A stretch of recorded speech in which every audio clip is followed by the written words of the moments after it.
ठीक रास्ते पे चल रहे हैं, इसकी पहचान भोगों में अरुचि पैदा होना। प्रारंभ में ही भोग अच्छे न लगना।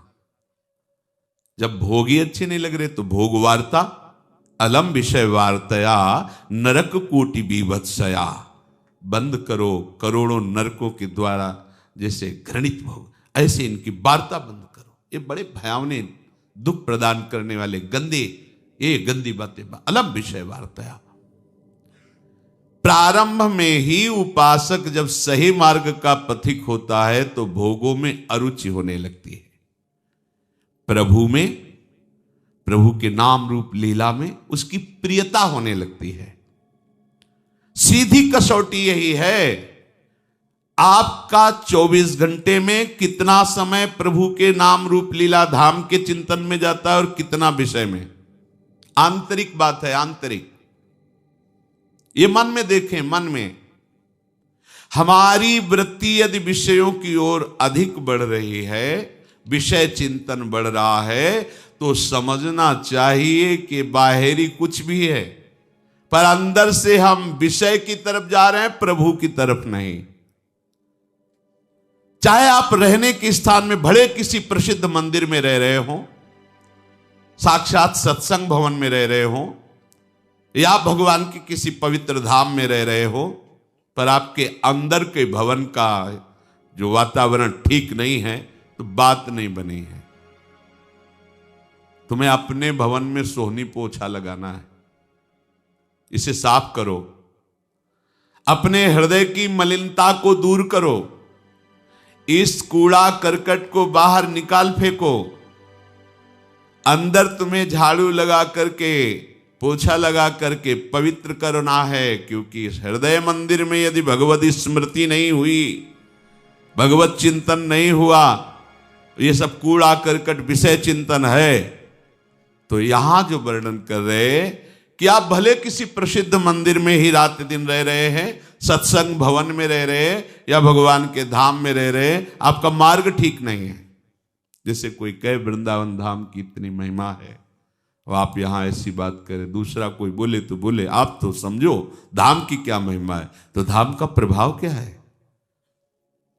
भजन गहे फिरे बाह, वृंदावन बस के इतनो बड़ो सयान, जुगल चरण के भजन बिन निमिष न दीजे जान। वृंदावन इह विधि बसे तज के सब अभिमान, तृणते नीचो आपको जाने सोई जान। भजन, यहां इस विशेष महिमा है कि यहां भजन के परमाणु हैं। आपको भजन करने में ज्यादा परेशानी नहीं पड़ेगी, बड़ा सहयोग मिलेगा। पर भजन ना हो तो करोगे क्या? विषय चिंतन, विषय क्रीड़ा। तो विषय क्रीड़ा का धाम थोड़ी है, ये तो प्रिया प्रीतम की नित्य प्रेम लीला स्थली है। फिर तो भारी अपराध बनेगा। तुम्हारे पास कम समय है, ज्यादा विचार करने का समय नहीं कि क्या करूं क्या ना करूं। राग द्वेष युक्त पुरुष यदि कहीं भी रहेगा तो राग द्वेष ही फैलाएगा। एक एक वृत्ति अंदर से दूर करो।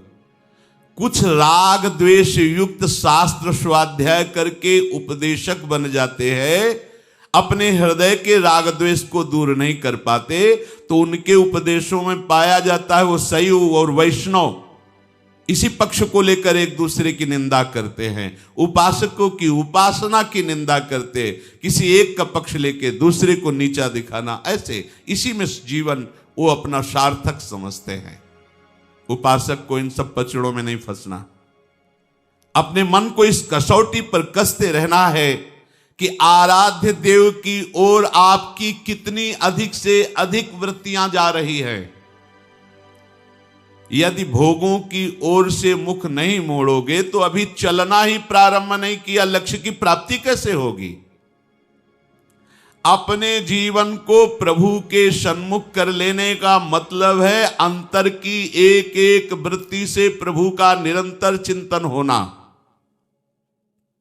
तभी तो कह रहे अकल्मषम, निष्पाप हो जाता है।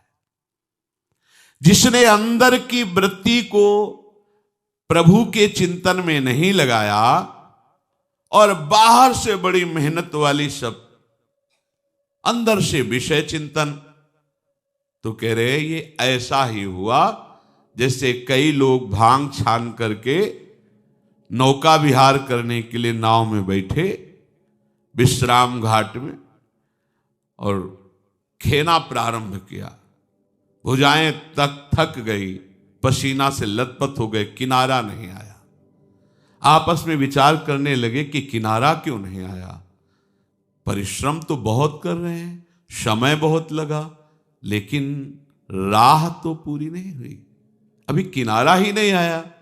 तो उतर करके उसको सावधानी पूर्वक जांच की तो बोले यार खूंटा से नाव खोलना ही भूल गए, क्योंकि भांग के नशे में थे। खूंटा से नाव खोलना ही भूल गए और पूरा का पूरा श्रम लगा दिया। बस ऐसी ही कुछ हमारी दशा हो जाती है जब हम अहमता ममता शरीर में लेकर, शरीर संबंधियों में लेकर, भोगों में लेकर के इस मार्ग पर चलते हैं। बहुत दौड़ लगाई और कितने 50 वर्ष, लेकिन हो कहां? बोले एक कदम आगे नहीं है। क्यों? बोले खूंटा से ही नाव नहीं। एक अहमता ममता ये जग में है दुखदाई, ये जब श्री जी की ओर लगे तो होत परम सुखदाई। तात मात सुत दार देह में मति अर्जय मति मंदा, हित किशोर को है चकोर तू लख वृंदावन चंदा। खूंटे से नाव ही नहीं खोली और वह 50 वर्ष की साधना। हाँ माना वो उसकी बाद में थक गई, खेते खेते पसीना आ गया, लेकिन एक कदम भी आगे नहीं बढ़े। क्यों? अहमता ममता का परिवर्तन नहीं किया। सुख का केंद्र संसार ही माना। भले साधन परमार्थिक दिखाई दे रहा है, लेकिन साध्य विषय चिंतन है, विषय भोग है, संसार है। एक कदम भी आप नहीं चले परमार्थ पे, चाहे जितना समय व्यतीत कर दिए हो। इसलिए यहां अवस्था को नमस्कार नहीं किया जाता, यहां स्थिति को नमस्कार किया जाता है। 16 वर्ष की अवस्था है और हजारों वर्ष की अवस्था वाले महात्मा खड़े होकर नमस्कार करते भगवान सुखदेव जी को। स्थिति। गुरुदेव नारद जी अपने शिष्य 5 वर्ष के भक्त प्रहलाद जी की यश का गान कर रहे हैं, ध्रुव जी के यश का गान कर रहे हैं। अवस्था 5 वर्ष की, स्थिति महापुरुषों की। तो नारद जी गुरुदेव अपने शिष्य के यश का गान कर रहे हैं। अपना अधिकार, अपनी रुचि, अपने आराध्य देव में, विषयों में अधिकार नहीं, विषयों में रुचि नहीं। चाहे योग मार्ग के पथिक हो, भक्ति मार्ग के, ज्ञान मार्ग के, किसी भी मार्ग के हो, रास्ते अनेक हैं, पर वस्तु जो मिलनी वो तो एक ही है ना। अभी तक तुम ये तय नहीं कर पाए हो कि तुम्हें जाना कहां है। चल रहे हो, ये कहां जा रहे हो पता नहीं।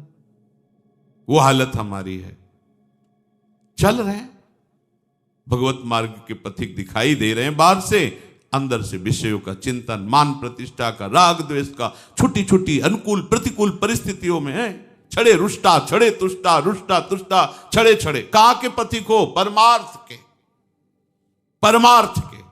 भूल कर रहे हो, खड़े रहोगे एक कदम आगे नहीं बढ़ पाओगे। आरंभ में साधक को 2 बातें देखनी ही होंगी। पहली बात, हमारा रास्ता ठीक है कि नहीं। तो रास्ता कौन? जो आचार्य, गुरुदेव और शास्त्र तीनों से मिलता है, उसमें संशय करने की जरूरत नहीं होती। आचार्य भगवान का स्वरूप, गुरुदेव भगवान का स्वरूप, शास्त्र भगवान का स्वरूप, तीनों की बात मिलनी चाहिए। आचार्य, गुरुदेव, भगवान जहां जहां उपदेश किए सबका सार है निरंतर भगवदाकार वृत्ति, प्रिया प्रीतम के चिंतन में। वो कोई भी नाम रूप की आराधना कर रहा उपासक, अपने आराध्य देव की तन्मयता ही सब शास्त्रों का सार है। निरंतर उन्हीं के चिंतन में लगे रहना, ये स्थिति चाहे ज्ञान मार्ग की, चाहे योग मार्ग की, चाहे भक्ति मार्ग। योग मार्ग में चित्त वृत्ति का निरोध करके परमात्मा में लगाना, ज्ञान मार्ग में चित्त वृत्ति को रोक करके अपने स्वरूप में स्थित हो जाना, भक्ति मार्ग में चित्त एक एक वृत्ति को कृष्णाकार कर देना, भगवदा का मुरारी पादार्पित चित्त वृत्ति, बात एक ही है। पहला देखना है कि हमारा रास्ता ठीक है कि नहीं। रास्ता चयन हो गया, श्री वृंदावन धाम नौ निकुंज, प्रिया प्रीतम, उनके आठों पैर सेवा, उनका आठों पैर चिंतन, लीला गुणगान। अब हमें किसी से पूछने की जरूरत नहीं, रास्ता। अब रही बात चलने की, तो हम प्रमाद तो नहीं कर रहे। दो बातें आवश्यक हैं सबको अपने जीवन में देख। आपका रास्ता तय हो गया यदि लक्ष्य आपने चयन कर लिया, चाल बड़े धीमी हो। तभी कई बार सत्संग में कहा चित्त का तो समाधान हो जाना चाहिए, अर्थात उपासक को उपासना और उपास्य देव के विषय में अब कोई जानने की बात नहीं रहनी चाहिए। हमारी उपासना क्या है, हमारे उपास्य देव कौन है, हमारा लक्ष्य क्या है, ये पक्का।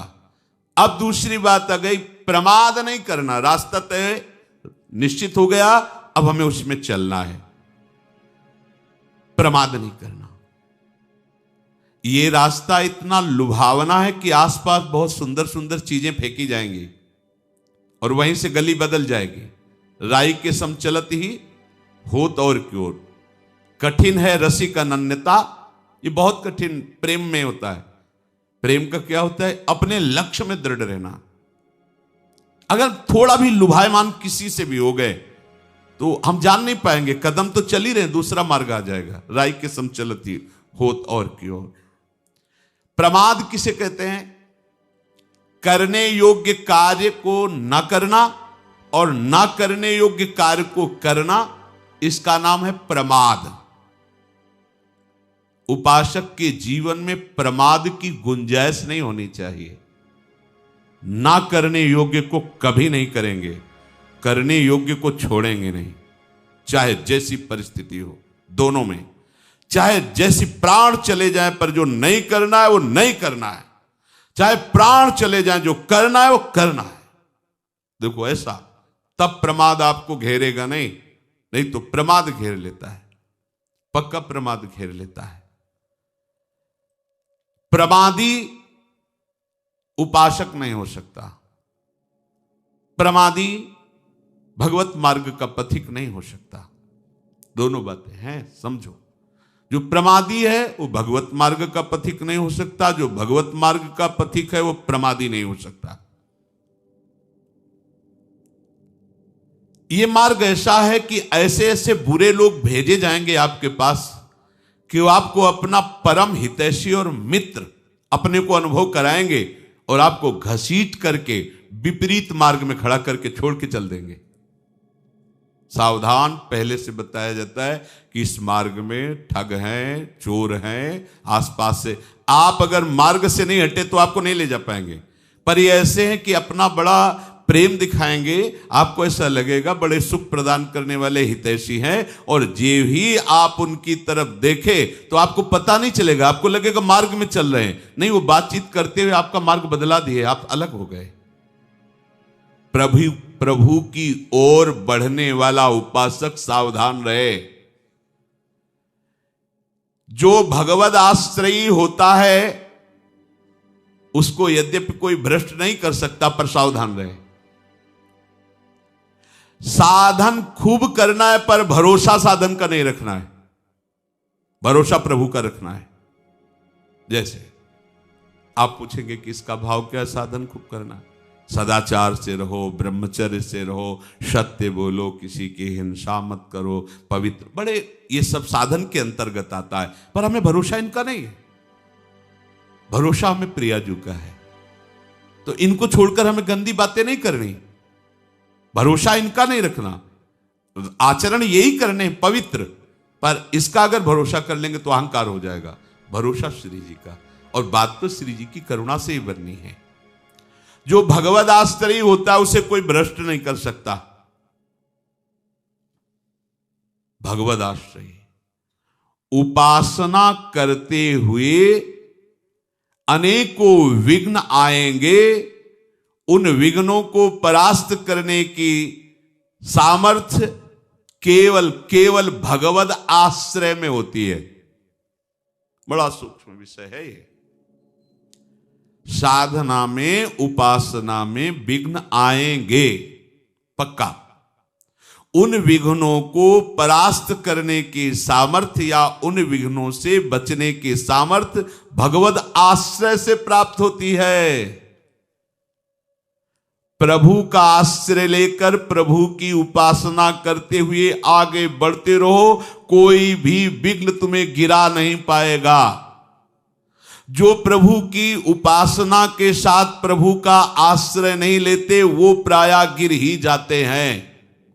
ध्यान दीजिए, जो प्रभु की उपासना साधना तो कर रहे पर आश्रय प्रभु का नहीं है, वो प्रायः गिर ही जाते हैं, क्योंकि उनको अपना बल होता है। जे ज्ञान मान विमत्त तव भव हरनि भक्ति न आदरी, ते पाई सुर दुर्लभ पदादपि परत हम देखत हरि। जो अपने ज्ञान, अपनी साधना, अपने नियम संयम के अभिमान में है, वो ऊंचे ऊंचे पदों पर भी जाकर उनको भ्रष्ट होते देखा गया है। लेकिन भगवद आश्रयी, जो भगवद आश्रयी है उसका गिरना नहीं होता।